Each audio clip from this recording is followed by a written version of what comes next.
Welcome back to UPSC COC Learners Tamil channel. இப்போ நம்ம 8 பிளானட்ஸோட brief நோட்டாக பார்க்கலாம் அண்ட் லேட்டர் கிளாஸில் ஏர்த்தை பற்றி டீட்டெயில் வியூஸ் பார்க்கலாம்.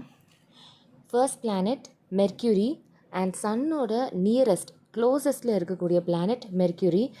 சன்னுக்கும் மெர்க்யூரிக்கும் இருக்கிற டிஸ்டன்ஸ் பார்த்தோன்னா 57.91 மில்லியன் கிலோமீட்டர்ஸ். அண்ட் அதோட வெயிட்டேஜ் படி பார்க்கும்போது தட் இஸ் வெயிட் மாஸ், ஓகேவா. ஸோ மெர்க்யூரி பார்த்தோன்னா ஸ்மாலஸ்ட் அண்ட் அதோட டயமீட்டர் 4879.4 கிலோமீட்டர். மெர்க்யூரிக்கு அட்மாஸ்ஃபியர் கிடையாது, அதனால் அங்கே லைஃப் பாசிபிள் கிடையாது. ஆல்சோ மெர்க்யூரியில் சேட்டலைட்ஸ் இல்லை. மெர்க்யூரி தன்னைத்தானே சுற்றிக்கிறதுக்கு 58.65 டேஸ் எடுத்துக்குது அண்ட் சன்னை சுற்றி வரத்துக்கு தட் இஸ் ரெவல்யூட் பண்ணுறதுக்கு 88 டேஸ். அண்டு இங்கே பார்த்தோன்னாக்கா த ஷார்ட்டஸ்ட் இயர் மெர்க்யூரியில் தான் இருக்குது, தட் இஸ் ரெவல்யூஷன். இப்போ நம்ம வீனஸ் பற்றி பார்க்கலாம். வீனஸ் ஏர்த்தோட ட்வின்னு சொல்லுவாங்க, ஏன்னாக்கா similar in shape. And Venus பார்த்தோன்னாக்கா இது பிரைட்டஸ்ட் அண்ட் இதோட க்ளவுட்ஸ் சல்ஃபியூரிக் ஆசிடால் மேக் பண்ணப்பட்டிருக்கு. அண்ட் ஏர்த்துக்கு நெருங்கிய ஒரு பிளானட் வீனஸ். அண்ட் ஆல்சோ இது சிமிலர் இன் ஷேப், அதனால் இது ஏர்த்தோட ட்வின்னு சொல்லுவாங்க. இது மார்னிங் அண்ட் ஈவினிங் ஸ்டாருன்னு அதர் நேம் இருக்குது. ஏன் பார்த்தீங்கன்னாக்கா இந்த வீனஸை நம்ம மார்னிங்கும் பார்க்கலாம், நைட்டும் பார்க்கலாம். ஆல்சோ வீனஸோட அதர் நேம் பார்த்தோன்னா ஆரஞ்ச் பிளானட், பிகாஸ் அதோட க்ளவுட் ஆரஞ்ச் கலரில் இருக்கும். நம்ம முன்னாடியே சொல்லியிருந்தால சல்ஃபியூரிக் ஆசிட் ப்ரெசன்ஸ்னால. அண்ட் இதோட ரொட்டேஷன் ஈஸ்ட் டு வெஸ்ட். மற்ற பிளானட்ஸ் எல்லாமே பார்த்தோன்னா தட் இஸ் வீனஸ் அண்ட் யுரேனஸை தவிர்த்து மற்ற பிளானட்ஸ் எல்லாம் வெஸ்ட் டு ஈஸ்ட் நோக்கி போகும். ஆனால் வீனஸும் யுரேனஸும் ஈஸ்ட் டு வெஸ்ட் நோக்கி போகும். இந்த வீனஸுக்கும் சேட்டலைட் கிடையாது. இது ஒரு hottest planet. Carbon di oxide 96% இருக்கிறதுனால. அண்டு ரொட்டேஷன் வைஸ் பார்க்கும்போது இது ரொம்ப ஸ்லோவஸ்ட். இது 243 டேஸ் எடுத்துக்குது தன்னைத்தானே சுற்றிக்கிறதுக்கு அந்த ஆக்சிஸை. இப்போ இந்த கோல்டன் பாலை நம்ம சன்னுன்னு எடுத்துக்கலாம் அண்ட் இந்த ப்ளூ பாலை ஏர்த்துன்னு எடுத்துக்கலாம். இப்போ இந்த சன்னை சுற்றி வரத்துக்கு சில debris, comets, planets and other celestial bodies இந்த சோலார் சிஸ்டம் இந்த சன்னை சுற்றி வரத்துக்கு ஒரு பாத் எடுக்கும். அந்த பாத் பேர் தான் நம்ம ஆர்பிட்னு எடுத்திருக்கோம். இப்போ ஏர்த் சன்னை சுற்றி வருதுனாக்கா அப்போ அது பேர் ஏர்த் ஆர்பிட், ஓகே. இப்போ இந்த ஸ்டிக்கை ஒரு இமேஜினரி லைனாக கன்சிடர் பண்ணுங்க. நான் ஏர்லியரே சொல்லியிருந்தேன், சன்னை சுற்றி வரத்துக்கு ஒரு பாத் எடுத்துக்கும் பிளானட்ஸ் அண்ட் மற்ற டெபரிஸ் எல்லாம். ஸோ இப்போ ஏர்த் வந்து அந்த சன்னை சுற்றி வர பாத்தை நம்ம ஏர்த் ஆர்பிட் அப்படின்னு சொல்கிறோம். ஒரு லேக்ஸ் ஆஃப் இயர்ஸ்க்கு முன்னாடி என்ன ஆயிருக்குனாக்கா இந்த சோலார் சிஸ்டமில் இருக்கிற சில டெபரிஸ் இந்த மாதிரி ஸ்ட்ரெயிட் இமேஜினரி லைன் இருக்கு இல்லையா, அந்த ஆர்பிட்டுக்கு ஈக்குவலாக நீங்கள் பார்க்கணும். ஓகே, ஒரு 90 டிகிரி இருக்குதா, இங்கே கன்சிடர் பண்ணுங்கள். இங்கே ஒரு ஸ்ட்ரெயிட் லைன் மாதிரி வரைங்க. பட் ஆனால் ஆர்பிட் வந்து எலிப்டிக்கல் பாத் தான். ஸோ ஜஸ்ட் கன்சிடர் இதை சுற்றி ஒரு லைன் இருக்கிற மாதிரி. இந்த இமேஜினரி லைன் கூட இந்த ஆர்பிட்டோட ஸ்ட்ரெயிட் லைன் பார்த்தோன்னா 90 டிகிரி இருக்குது.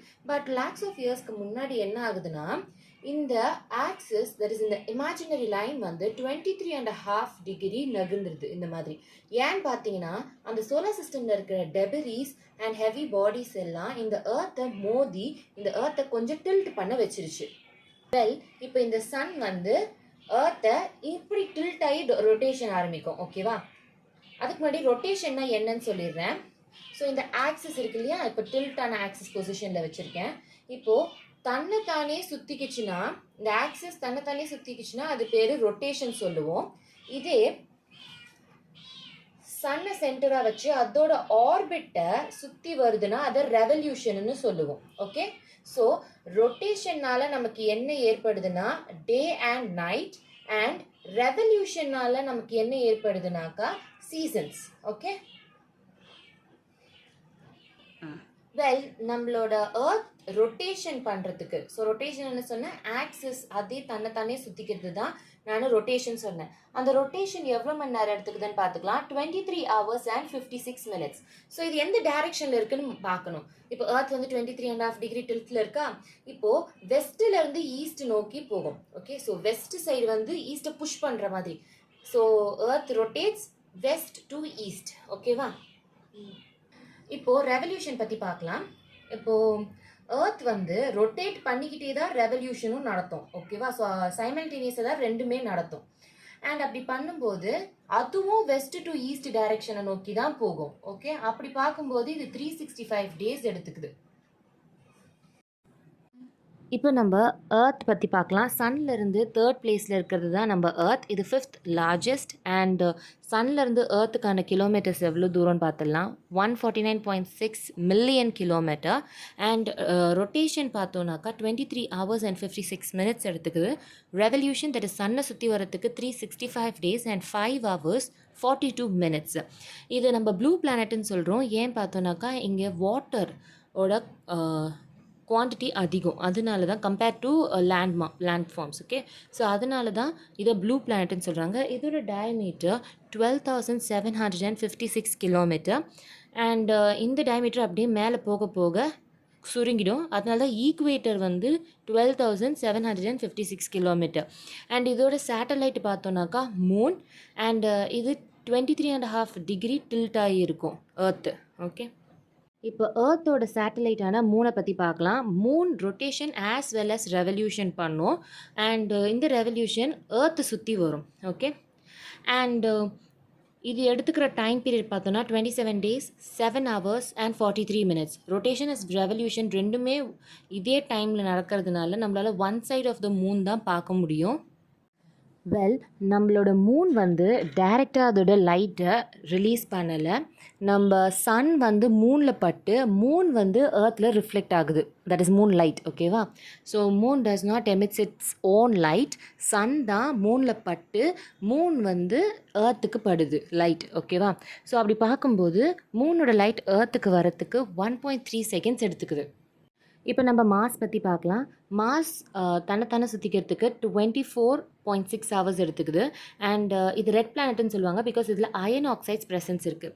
Also there is a mountain called Nix Olympica. இது மவுண்ட் எவரெஸ்ட் 3 times விட ஹையஸ்ட்டு. அண்ட் இதில் மொத்தம் 2 சேட்டலைட்ஸ் இருக்குது, ஃபோபோஸ் அண்ட் டெய்மோஸ். இங்கே லைஃப் பாசிபிள் இருக்குது. அண்ட் இங்கே atmosphere carbon dioxide, nitrogen, argon இந்த மாதிரியான எலிமெண்ட்ஸ் இருக்குது. ஆல்சோ இங்கே அட்மாஸ்ஃபியர் பார்த்தோன்னா தின்னாக இருக்கும். நம்ம மாஸ் பற்றி படிக்கிறதுக்காக, தட் ஸ்டடி பண்ணுறதுக்காக சில மிஷன்ஸ்லாம் அனுப்பிச்சிருக்கோம். Let's C.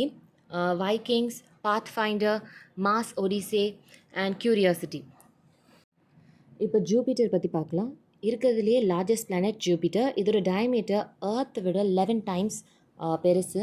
And area wise பார்க்கும்போது 120 எர்த்ஸை நம்ம உள்ளே வச்சு ஃபில் பண்ணலாம். அண்ட் இது லார்ட் ஹெவன்ஸ்ன்னு சொல்லுவாங்க. இதோட கிராவிட்டி பார்க்கும்போது Jupiter higher compared to earth. And இதோட ரொட்டேஷன் ஃபாஸ்டஸ்ட். மற்ற இதை விட இது ரொம்ப சீக்கிரமாக ரொட்டேட் பண்ணிடும். தன்னைத்தானே சுற்றி வந்துக்கும். லைக் 10 hours தான் எடுத்துக்குது. ரெவல்யூஷன் வைஸ் பார்க்கும்போது சன்னை சுற்றி வரத்துக்கு 11 years + 10 months எடுத்திருக்கு. இதோட சர்ஃபேஸ் சாலிட் கிடையாது. அட்மாஸ்ஃபியர் பார்க்கும்போது ஹைட்ரஜன், ஈலியம், அமோனியம், மீத்தேன் இந்த மாதிரியான எலிமெண்ட்ஸால் ஃபார்ம் ஆயிருக்கு. அண்ட் இங்கே கிரேட் ரெட் ஸ்பாட் கண்டுபிடிச்சிருக்காங்க. இதில் மொத்தம் 79 சேட்டலைட்ஸ் இருக்குது. அதில் லார்ஜஸ்ட் கேனிமீடா. அண்ட் இப்போ நம்ம சாட்டர்ன் பற்றி பார்க்கலாம். After Jupiter the largest one is Saturn.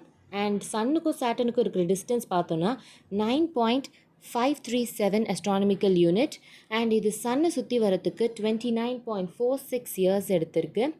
And இங்கே இருக்கிற சேட்டலைட்ஸ் பார்த்தோன்னா 82 சேட்டலைட்ஸ் இருக்குது. ரொட்டேஷன் வைஸ் பார்க்கும்போது 10.2 hours எடுத்திருக்கு. தட் இஸ் ஜூபிட்டர் வந்து தன்னைத்தானே சுற்றிக்க 10 hours. இது எக்ஸ்ட்ராவாக ஒரு 2 minutes எடுத்திருக்கு சாட்டர்ன். அண்டு இங்கே சாட்டர்னில் one could see the circular rings. அந்த சர்க்குலர் ரிங்ஸ் வந்து டஸ்ட் அண்ட் டெபரிஸ் தான். இப்போ நம்ம யுரேனஸ் பற்றி பார்க்கலாம். இப்போ நம்ம இதை யுரேனஸ்ன்னு கன்சிடர் பண்ணுவோம். அண்ட் இந்த ஒயிட் லைன் எதை குறிக்குதுன்னா அதோட ஆர்பிட் ஆக்சிஸ். அண்ட் இது ஒரு இமேஜினரி லைன். இந்த imaginary line as well as இந்த ஆர்பிட்டோட ஆக்சிஸ் இது என்ன மாதிரி ஆங்கிள் ஃபார்ம் பண்ணுதுன்னா 90 degree ஆங்கிள், ரைட்? அண்ட் ஒரு லேக்ஸ் ஆஃப் இயர்ஸுக்கு முன்னாடி இந்த யுரேனஸ் பார்த்தோன்னாக்கா இதோட ஆக்சிஸ் 97.77 degreeக்கு டில்ட் ஆயிருக்கும். பிகாஸ் அந்த சோலார் சிஸ்டமில் இருக்கிற டெபரிஸ் இதை மோதி இதோட ஆர்பிட்டை இந்த மாதிரி 97 degreeக்கு டில்ட் பண்ண வச்சிருச்சு.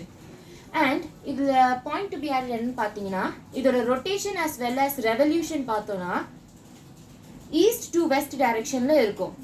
லைக் இப்படி rotation as well as revolution.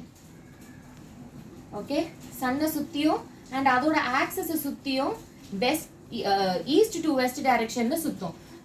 இப்போ பார்த்தீங்கன்னா இந்த யுரேனஸ் வந்து ஏதோ ஒரு பந்து உருண்டு ஓடி வர மாதிரி இருக்கு இல்லையா, ஒரு ரோலிங் பால் மாதிரி, அதுதான் இதோட ஃபீச்சர். அண்ட் இந்த யுரேனஸ் வந்து சர் வில்லியம் ஹர்ஸ்டில் 1781 டெலிஸ்கோப் மூலியமாக கண்டுபிடிச்சாரு. அண்டு நான் ஏர்லியர் சொல்லியிருந்தேன் வீனஸும் யுரேனஸும் ஈஸ்ட் டு வெஸ்ட் வந்து ரொட்டேட் ஆகும்ன்ட்டு. இதோட அட்மாஸ்ஃபியர் பார்த்தோன்னா மீத்தேனால் மேட் ஆஃப் ஆகிருக்கு.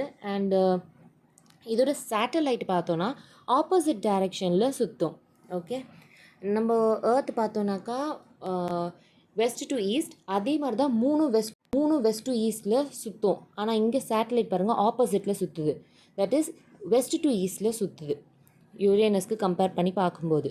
ஸோ யுரேனஸ் வந்து ஈஸ்ட் டு வெஸ்ட், அதோட சேட்டலைட் வெஸ்ட் டு ஈஸ்டில் ரொட்டேட் ஆகும். அண்ட் இதில் மொத்தம் 27 சேட்டலைட்ஸ் இருக்குது. Now let's see Neptune. நெப்டியூனை கண்டுபிடிச்சது கேலிஜே 1847. சன்னுக்கும் நெப்டியூனுக்கும் இருக்க டிஸ்டன்ஸ் பார்த்தோன்னா 447 crore கிலோமீட்டர். இது தன்னைத்தானே சுற்றிக்கிறதுக்கு 16 hours எடுத்திருக்கு. அண்ட் சன்னை சுற்றி வரத்துக்கு 165 years. அண்ட் இதோட அட்மாஸ்ஃபியரில் ஹைட்ரஜன், ஈலியம், மீத்தேன்லாம் இருக்குது. அண்ட் ஆல்சோ இதோட அப்பியரன்ஸ் ஒரு ப்ளூ கலரில் இருக்கும். ஆஸ் வெல் இது ரெட் கலரை அப்சர்வ் பண்ணிவிட்டு ப்ளூ லைட்டை ரிஃப்ளெக்ட் பண்ணுறதுனால தான் இது ப்ளூ கலரில் இருக்குது. இதோட மேக்ஸிமம் டெம்பரேச்சர் பார்த்தோன்னா -200 degrees Celsius. பிகாஸ் இது சன்னை விட்டு ரொம்ப ஃபாராக இருக்குது இல்லையா, அதனால இதில் சேட்டலைட்ஸ் மொத்தம் 16 இருக்குது. இப்போ நம்ம ப்ளூட்டோ பற்றி பார்க்கலாம். வெல், இந்த ப்ளூட்டோவை 1930 தான் டிஸ்கவர் பண்ணியிருக்காங்க. எங்கேன்னு பார்த்தோன்னா கியூப்பர் பெல்ட்டில். கியூப்பர் பெல்ட்டுன்றது சோலார் சிஸ்டம்க்கு வெளியில் இருக்கக்கூடிய ஒரு சர்க்கம்ஸ்டெல்லார் டிஸ்க். ஓகே, அண்டு இதோட எக்ஸ்டென்ஷன் பார்க்கும்போது சன்லேருந்து 30 astronomical யூனிட் தூரமாக போகும்போது அங்கேருந்து 50 astronomical யூனிட்க்கு போனீங்கன்னா அந்த இடத்துல தான் இந்த கியூப்பர் பெல்ட் இருக்கும். Well, to put it simple, நெப்டியூனுக்கு தாண்டி இருக்கிற ஒரு சர்க்கம்ஸ்டெல்லார் டிஸ்கை தான் நம்ம கியூப்பர் பெல்ட்டுன்னு சொல்கிறோம். இந்த கியூப்பர் பெல்ட்டில் தான் ப்ளூட்டோவை கண்டுபிடிச்சிருக்காங்க 1930 அப்போது. பட் நம்ம ஏர்லியர் பார்த்துட்டோம் 2006 international astronomical unit planet definition கொடுத்துருப்பாங்கன்ட்டு. அதில் இந்த ப்ளூட்டோ சாட்டிஸ்ஃபை பண்ணாததுனால அண்ட் 2006 இருந்து இந்த பிளானட்டை நம்ம, தட் இஸ் ப்ளூட்டோவை பிளானட்டாக நம்ம கன்சிடர் பண்ணலை. So it is no longer a planet. இதோட சோலார் சிஸ்டம் கம்ப்ளீட் பண்ணியாச்சு. ஸோ இப்போது இதில் பொட்டென்ஷியல் கொஸ்டின்ஸ் என்னன்னு பார்க்கலாம். எக்ஸாம் பாயிண்ட் ஆஃப் வியூ படி பார்க்கும்போது இங்கே பிளானட்ஸோட நேம், அப்புறம் அதோட rotation, revolution time period and ascending order descending ஆர்டரில் எழுதுங்கன்னு சொல்லுவாங்க. ஆல்சோ காமெட்ஸோட name, asteroid names and galaxy names, nearest and farthest galaxies, அப்புறம் ஸ்டார்ஸ் நேம், சில மிஷன்ஸ் நம்ம ஸ்பேஸை ஸ்டடி பண்ணுறதுக்கு சென்ட் பண்ணியிருப்போம் இல்லையா, நாட் ஓன்லி இஸ்ரோ, மற்ற ஆர்கனைசேஷன்ஸ் இன் அதர் கண்ட்ரீஸ் பற்றியும் நம்ம பார்க்கணும். அண்ட் இந்த மாதிரியான கொஸ்டின்ஸ் தான் கேட்கறதுக்கு நிறையவே சான்ஸ் இருக்குது. பர்டிகுலராக கரண்ட் அஃபேர்ஸ் பேஸ் பண்ணி நீங்கள் படிக்கணும். அண்ட் நெக்ஸ்ட் வீடியோவில் நம்ம எர்த் பற்றி டீட்டெயிலாக பார்க்கலாம். அதான் ரொம்ப இம்பார்ட்டண்ட். இது ஜஸ்ட் பேசிக்ஸ் மாதிரி தான். நெக்ஸ்ட் வீடியோவில் பார்க்கலாம். Thanks for watching UPSC CSC Learners Tamil channel.